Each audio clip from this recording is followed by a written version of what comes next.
Awesome. So, background on me. Most of you know me. I am speech and make coach at Davis Senior High School. I am class of 2018 at Davis Senior High, and I currently attend UC Davis, majoring in public service, which is a major that only exists at UC Davis, and I explain it as a combination of political science, so understanding how our political system works, and public policy, meaning how policy helps everyday people. And so public service is basically a combination of the two, where you're understanding how government works and how you can utilize government to establish policies that help people. And one of my specialties in that I study is higher education and how it can be used for upward mobility. So today I'm going to talk about that, specifically about how higher education works, the reforms that can be done to make our higher education system better and more equitable, and cheat codes to getting the most bang for your dollar, so that way you can have effective education for lower cost. And throughout this lecture, if anyone has any questions, feel free to barge in. I'm totally fine with that. And I'm just really excited to share this information with you because it's something I'm really passionate about. I don't think it's talked enough in high school, and I think it's something that our education system at the K through 12 level overlooks. So I'm really excited to talk about it. So effectively, there are two pillars of higher education. One is the research component. So many universities, such as UC Davis, for instance, are research universities first, meaning they specifically have staff who doesn't just teach, but also spends time researching things from economics to drug manufacturing. And so that leads to a lot of reforms and is key to how our economy works, because a lot of the major innovations that occur that benefit society are done within the university sphere, because a lot of times private infrastructure and the profit sector of the private sector isn't going to develop the funds to have a lot of the innovations that we as a society need. The second is educating students. And the reason that is incredibly important, because that's what, higher education is. It's to ensure we effectively educate the future. And so first I'm going to talk about research universities. And I already kind of talked about how they subsidize the private sector.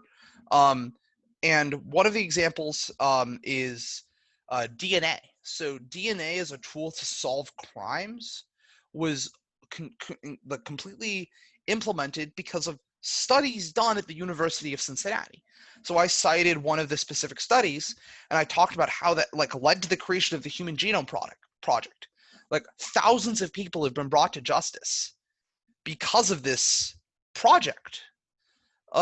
We could at this point discover the identities of many serial killers that have been unsolved because of the Human Genome Project. And for instance, the Golden State Killer was caught because of the Human Genome Project and the ability to trace DNA and compare it to the DNA of people in systems. This is incredibly important. This is just one of the solutions that have come into play because of research universities. They're fundamental for our understanding of the world. And a lot of the professors who spend their time researching information have tenure, meaning they can't go anywhere. And this is part of academia, if that makes sense. They have protection and their jobs won't go away. And so a lot of time they spend more time on the research component rather than the teaching component, which leads to a lot of students suffering, because the goal a lot of times in universities isn't to effectively teach students, but it's to research, because a lot of the funding comes from grants, if that makes sense. So grants from the government to research these components are what leads to a lot of funding. And a lot of times professors have the goal of obtaining grants to justify their existence at these universities. And it leads to a paradigm in our education system where they value grants and research more than students. And so that's one of the downsides of having the research component being tied to universities. But there are still a lot of upsides. It leads to a lot of PhD students and master's students being able to research and, learn these skills at the collegiate level while they're in school, so they can become effective members of academia once they graduate. The downside to this is, as I already said, our education system is fundamentally harmed because education is no longer the top goal of many of the top qualified professors. Does that make sense? Does anyone have any questions about that? Okay, seeing and hearing, now I'll move on. Second is educating students. So the paradigm in the US when it came to how you got a job until the 1970s and the 1980s, and it ended in the 1990s with the initiation of NAFTA, the North American Free Trade Association. And basically what it meant was that jobs that had union support in manufacturing were prevalent across the Rust Belt. They were prevalent across the US as a whole. And you didn't need a higher education to achieve one of these jobs. You would get a good paying job that meant you were part of the middle class, and you could attain that job from high school, meaning that people worked in the same position from the age of 19. And that's gone because it's become cheaper for a lot of these major companies to manufacture in places like China, in places like India. And because of that, all of these well-paying jobs have moved overseas to ensure productive capitalism.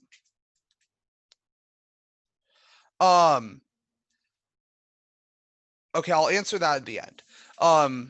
And because the trade barriers have gone down, for instance, like tariffs to import these goods have been slashed, it's meant that the market has made it more efficient to outsource these jobs, which meant that a lot of the jobs that were growing in the United States required higher education. And so the only way right now to effectively guarantee a high paying job, outside of a few exceptions, if you're a plumber, if you're an electrician, those are two jobs that people don't look at that don't require a college education, just technical training that are high paying. But the majority of high paying jobs require a college education, at least an undergrad at the minimum. And so the reason we don't, as a society, make higher education free and we make K through 12 education free is there was a paradigm that existed until the 1970s that dictated public policy, which was K through 12 education is necessary and a high school diploma is necessary to have an effective job in our market. So we're going to make that free for everyone. But the undergraduate degree, a bachelor degree, is not mandatory to ensure that you have a high paying job or that leads to upward mobility. So we're not going to subsidize that to a degree where it's free. That's why college education has been skyrocketing, and universities have grown immensely in the past 50 years to meet that demand, because it's shifted from 15 to 20% of students going to higher education to 50 to 60% of US students. This has led to this shift, and our policies haven't kept up. And so now I'm going to talk about private versus public versus Ivy League. So we all know what Ivy Leagues are. Ivy Leagues are universities with massive endowments. Harvard is like a $7 billion endowment. And these universities mean that, like, if you get into one of these universities and you're middle class to lower class, you are going to be able to afford to go there because of the endowments cover a lot of the cost. But the issue is that they intentionally let in less people than their universities can physically accept. So just for example, let's say a school can reasonably accommodate 75,000 students, but they only let in 30,000. And the only reason they let in 30,000 is the perceived notion of exclusivity. And because of the perceived notion of exclusivity, it leads to more wealthy people wanting to go to that specific school and more competition for those specific slots, meaning there is more people who are wealthy willing to donate money to endowments to guarantee enrollment. That is technically illegal. So a lot of rich people effectively buy their way into the Ivy Leagues through these donations. There's a wonderful scene from The Simpsons in season 8 where Mr. Burns is trying to get his son into Yale, and his son is incredibly incompetent.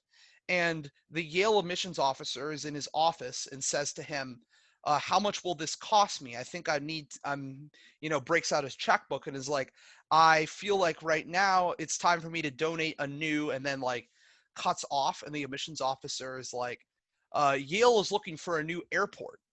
And then Mr. Burns responds like, his test scores were that bad, and the admissions officer's like, that bad. And the issue is like, it shows that our education system is built, specifically higher ed, on a lot of corruption, specifically from the higher class. And this joke is like honestly what reality is, which is why it was so shocking when the scandal broke, where it was like the pay to play scandal with the raising of test scores. That was technically corruption because it was defrauding people. But, you know, donating a multi-million dollar complex in exchange for admitting your son is completely legal in our education system. And so that's the downside of Ivy Leagues. They might be affordable for people who are economically disadvantaged, but the issue is that people who are economically disadvantaged may not have the test scores to get in and may not have the opportunities to get in because our education system at the K through 12 level is still economically problematic, because where you go to school is dictated by your zip code, and these schools are specifically funded by property taxes. So all of these issues in our education system intersect. Okay, I saw a question in chat. So Kessler, the perceived notion of exclusivity is that Harvard or Yale or Brown or Stanford, for instance, are perceived as schools that are excellent, the best in the world. And so there is this desire to go there. And then when you cut the amount of people you accept artificially to inflate that notion, it just leads to more rich people applying and more rich people donating to the endowment, and the cycle continuing. It leads to these schools like Harvard and Stanford and Brown and Yale having the incentive to not let as many people in as they possibly can, but let fewer people in. Does that make sense? Does everyone get that? Okay, now that my rant about higher education, the inequality that exists there, specifically with the Ivy Leagues, is done, let's talk about the public school system. These are the common ground schools. Our public education system, specifically when it comes to universities, is world class, and honestly the best part of education that the United States does.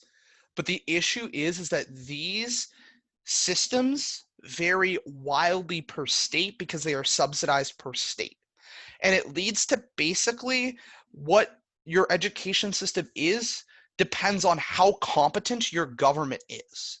If you live in Alaska, your governor doesn't value the education system at all and is willing to effectively cut it and slash it to the bone to ensure his other initiatives are passed in an economic recession. If you live in California, it is preserved at all costs. And because you cannot really effectively afford to go out of state, because the out of state tuition costs are incredibly high if you don't live in the state. So for instance, if you go to a UC, your annual tuition is $14,000 if you live in the US. Sorry, if you live in California. If you don't live in the state of California, your annual tuition cost before housing and any other fees is $41,000. That's a magnitude of 3 times. So you're effectively obliged to go to in-state school where you live because it's incredibly cheaper. And so it means that if you live in California, your best option if you don't get into an Ivy League is to go to a UC. Doesn't matter the UC you go to. They are all effective and good, and most people aren't going to care when they're hiring you the difference between going to UC Berkeley and UC San Diego and UC Santa Cruz. All they care about is the fact that you have a college diploma from a UC. It means you're dedicated, you're hardworking, and you care, right? And the same thing with CSUs, right? A lot of times what matters is the college degree itself, not where you got it. And all of these systems, specifically in California, are little cost. For instance, the CSU system, like it costs $6,000 a year to go. And for the most part, your aid will cover it. And so like they're the best fundamental option and lead to the most upward mobility. But here is the real scumbags of the education system. Private universities that aren't Ivies. They charge incredible sums of money for education comparable or worse to the UC system or the CSU system. I'm just going to give you a brief example. I applied to a few private schools specifically because of debate, because they offered debate scholarships. And one of them who accepted me, and I saw their financial aid offer. I received like $40K plus in financial aid, and I still had a $20,000 hole annually on what I had to pay. Think about that for a second. The cost of going to a UC is $14,000 and uniquely better than these private schools, but they're charging $60K plus a year because they can. Because a lot of times people view them as the last resort when they don't get into the UC they want to go to and still go to a prestigious university. Unless your private school you get into offers substantial aid and is economically effective, go to a UC and a CSU. In the end, your dollar matters more than the perceived exclusivity and the notion of the school you went to, right? It's better to go to a CSU than USC. If the CSU means you'll graduate without debt, and the USC means you'll graduate with 60 to 70K in debt. Like, debt matters more than anything else in our education system because the debt stays with you long after you graduate, and it prevents you from upward mobility.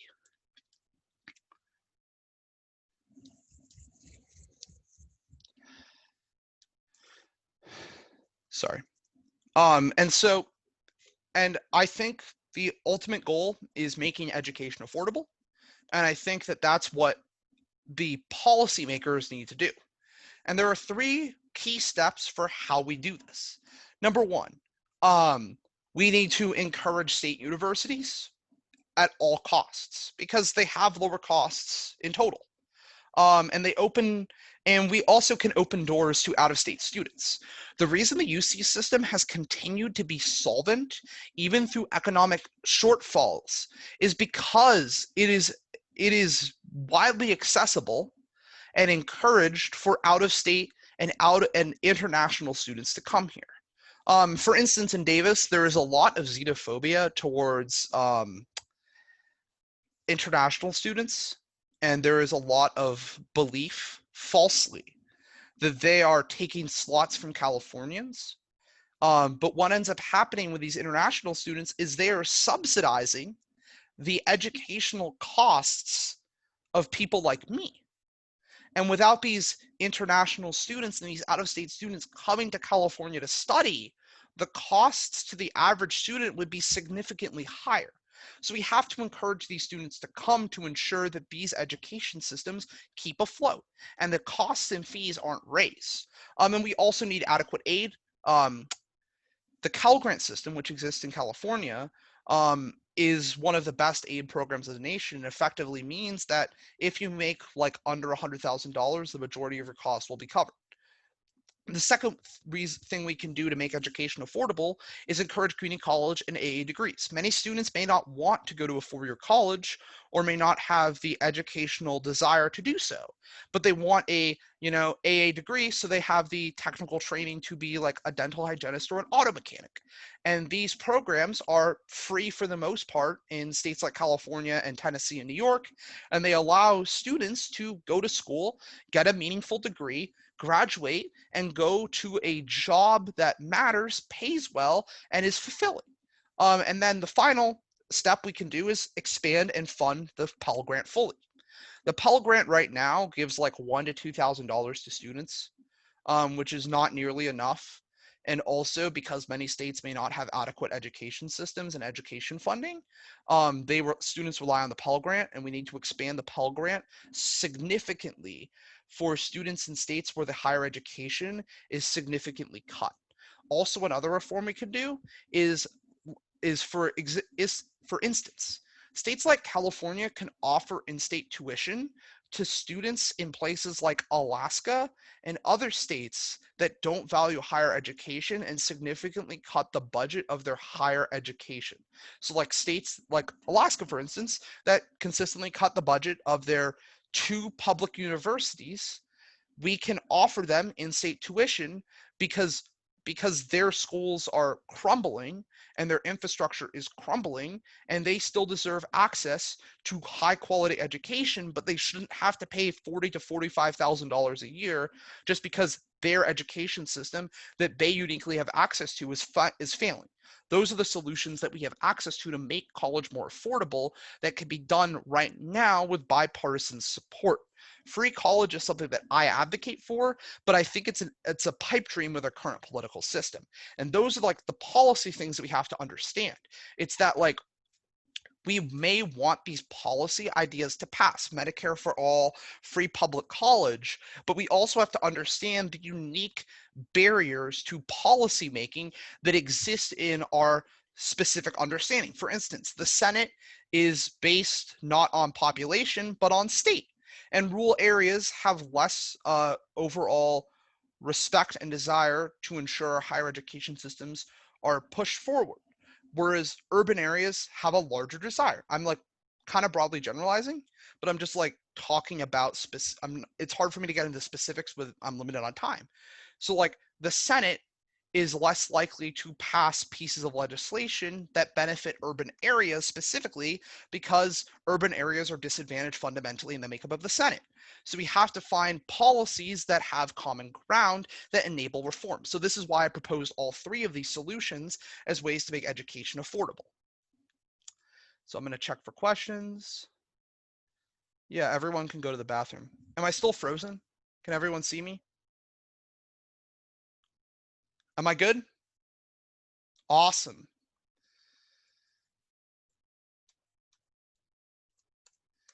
Oops. And so now I'm going to talk about problems with free public university. I personally think free public university is the best solution, but it still has solvency issues. Does everyone know what a solvency issue is? Does anyone not know what a solvency issue is? Okay, so solvency is effectively problem solving. So it's how a policy in a debate round solves something. And when something has lack of solvency in a debate round, like let's say your opponent says this doesn't have solvency for this specific issue, it means it doesn't adequately solve something and the opposing team overlooked a policy issue. And so there are a lack of solvency issues with free public university and the plans that Bernie Sanders has put forward. So first of all, the main cost in our education system in California for students in higher ed isn't actually the cost of going to school because we have adequate funding in the status quo. The issue is housing costs. So for instance, I was considering going to Berkeley, right? And I had effectively a free ride overall when it came to how much funding I got from the Cal Grant programs and the other programs and scholarships, right? But the average cost for housing for me was like 11K. And so it effectively meant that I would pay $44,000 over a 4-year period if I wanted to go to Berkeley. So I didn't apply to Berkeley as a student my freshman year of college. So like I didn't apply to go there as an undergrad for my freshman year because of that. And a lot of these aids and grants only take into account the cost of university. So like the cost of fees and tuition and books. They don't take into account the cost of housing. And the issue is the states with the effective public university systems that are very low cost, for instance, in New York and California, have incredible issues with the cost of housing. So even if we pass public university, we don't have adequate aid to cover the cost of housing. So like as a society, we need to find ways to ensure that the cost of housing exists and is taken into account, because a lot of time kids who get free rides even to private schools have to take out student loans to cover, the cost of living, which leads to debt that follows students down the road for years and years and years. And the issue is even when public university is passed and it's become free, these predatory private schools still exist to a degree. And because there is going to be more demand and more applications for public schools, if they are free, students who cannot get into a public university for any reason are then enticed to attend a private university, and the cycle of dangerous lending continues. And the other issue that comes with our student loan epidemic, sorry, bad phrasing, our student loan, issues, is that they are not dischargeable, meaning if you file for bankruptcy, they're not forgiven. The only way your student loans go away is if you die or you pay them off. And so they are not structured like any other loan, which means they are incredibly predatory because number one, they are given to students at the age of 18. And because our education system doesn't have financial literacy, I graduated from high school without taking a financial literacy class. And most K through 12 students graduate from high school without ever taking a financial literacy class. And loan officers go to 17 and 8-year-olds and say, 18-year-olds and say, sign this paper, you'll owe this amount of money, but you'll get to go to school.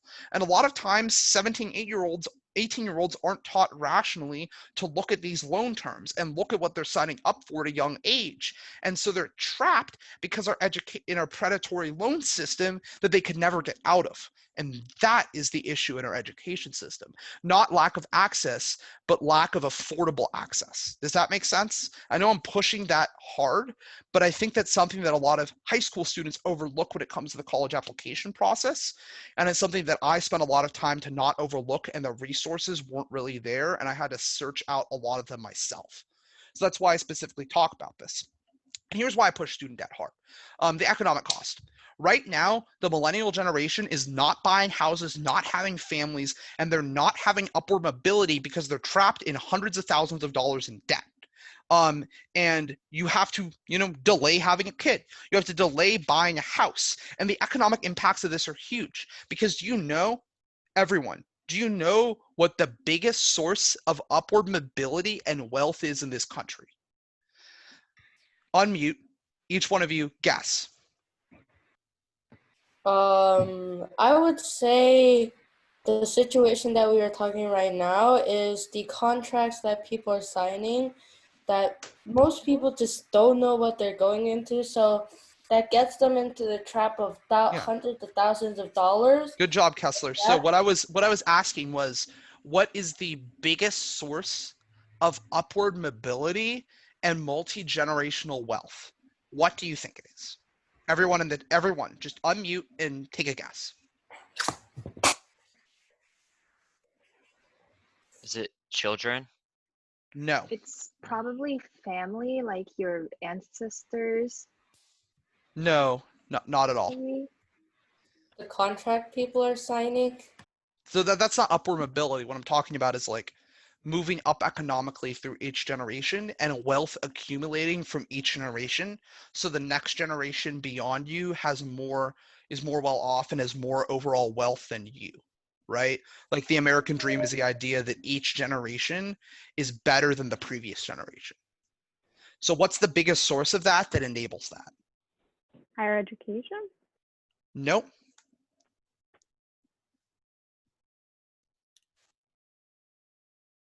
Adam, you want to try? Not being in debt, maybe? Nope. The house? Yes, a house. Because housing is the one asset that you need to live, but also appreciates over time. And so let's say someone bought a house in 1950 for $10,000 and paid it off and passed it down to their kids. Their kids can rent out that house through Airbnb or rent that house out and have another income stream. And they can save up that income stream and buy another property to pass down to their kids, right? And so it leads to this snowball effect where if you have wealth from a house, you can utilize that to generate more wealth and buy more property. And that property you can utilize to buy more property and generate more wealth. And so basically, if you delay buying a house and you're stuck in loan traps, and for 10 years you can't buy a house because of the student loan debt, you have 10 years less of payments, meaning you have 10 more years where you're paying a monthly mortgage bill, which means that delays your retirement because you still have that burden, because when you're 65, your 30-year mortgage hasn't ended because you started your 30-year mortgage at the age of 40. So you have to wait another 5 years to retire, right? So like it leads to this chain effect where everything is increased and you're less likely to build wealth. And this is the specific and stark reason why a lot of economic inequality exists when it comes to everyone in the US. If you're interested about how this economic inequality is specifically impacted by racism. I will put a link to a really good and informative video that I saw, where it details specifically how like racism and inequality within the US has led to these wealth gaps, and I think that's really important for everyone to understand. I'll link something in the chat after I finish up this presentation about that. But basically, another economic issue from student debt, sorry I got on a tangent for a bit, is our economy's hurt, right? So the reason why Steve Mnuchin, the head of the Treasury Department, effectively said that we are going to stop collections on federal student loans until the end of the pandemic is because if we're in an economic downturn, if millions of people every single month from an economic standpoint are sending $200, $300, $400, $500 of their take-home pay to loan servicers to pay off debt, what's that money being prevented from doing? Everyone can answer. What do you think?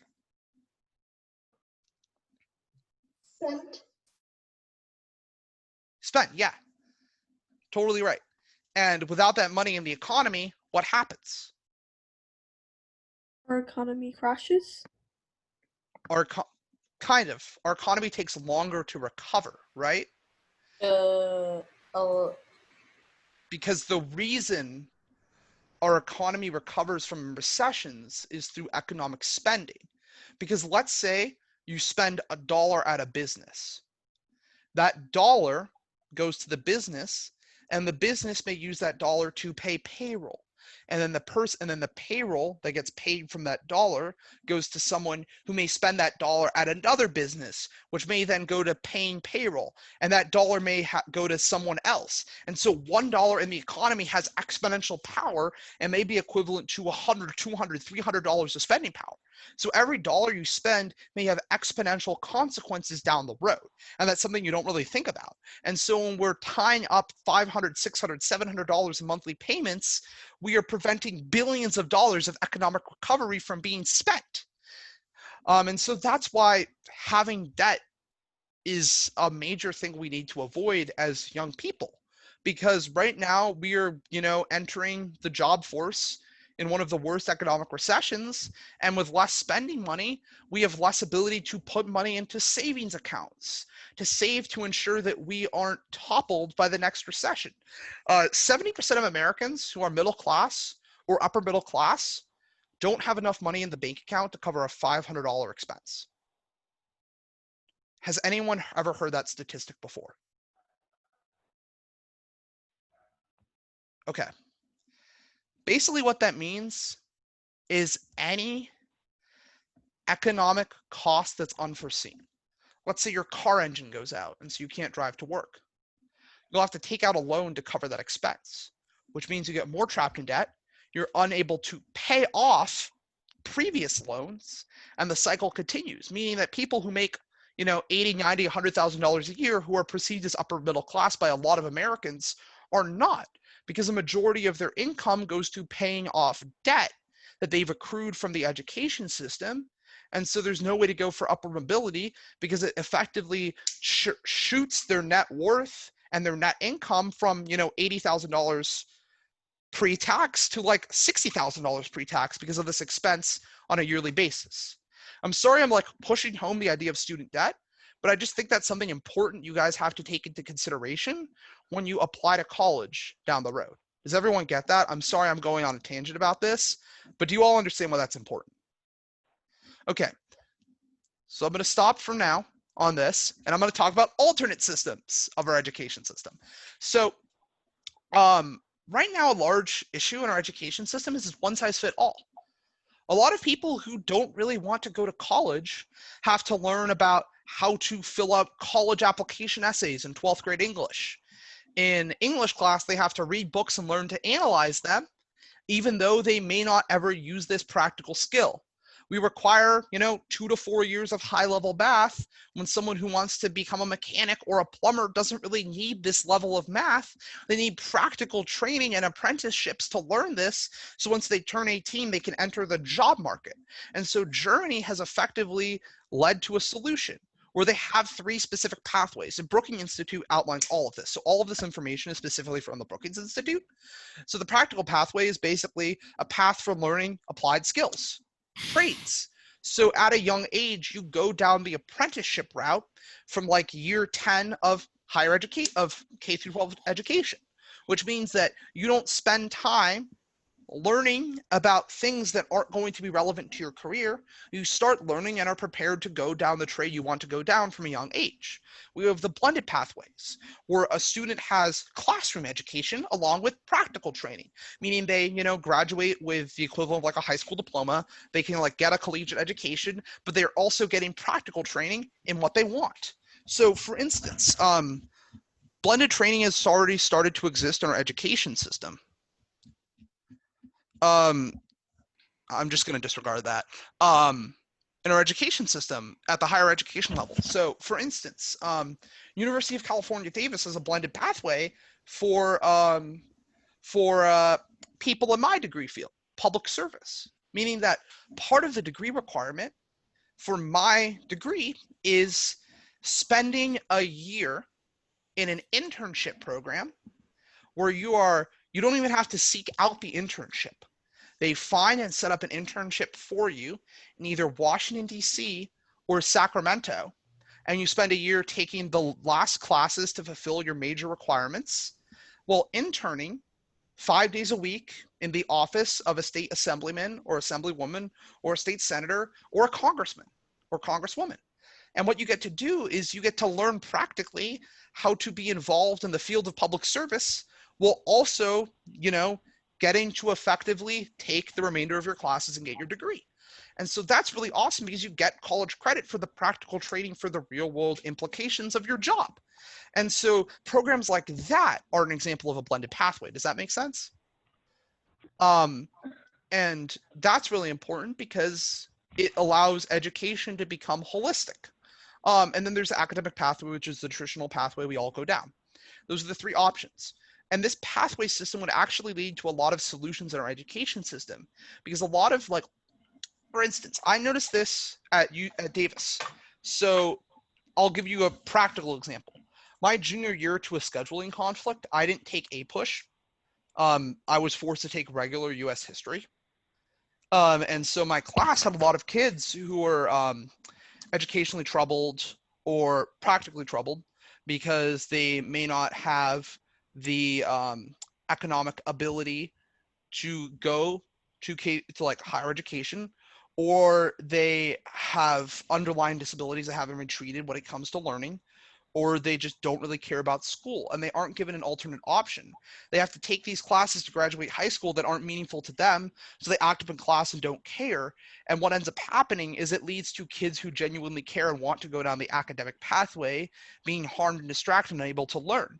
And basically what ends up happening is a lot of times in our education system, kids who aren't performing at the highest level academically, they aren't taking all AP classes, are in classes with a lot of kids who don't have this desire, so their learning is stunted. Because basically what ends up happening is the education system, at least at the high school level, caters specifically towards the top 10% achievers who will go to high-level UCs or Ivy Leagues, but they don't cater to the students who may go to a state school. They may go to a UC like Santa Cruz or Davis or Merced, right? And so our education system specifically caters to the top 10% achievers. And because of that, the bottom 60 to 70% achievers are harmed and the 20 to 30% achievers are harmed. Does everyone know what the exponential bell curve of success should be? No. So I don't have a diagram, so I'm just going to draw a crude one and show it to you. But basically,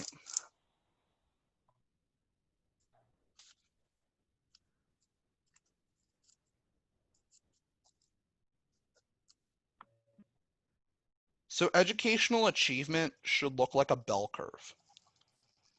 So does everyone see this? I don't know. But basically, the bell curve should be not many people achieving Fs or As. Some people achieving Bs on average and Ds on average. Most people achieving Cs. What happens in Davis and other high-performing schools is a bell curve that is double. So it's incredibly high at the FD level, then tapers off at the CB level, and then jumps back up at the A level.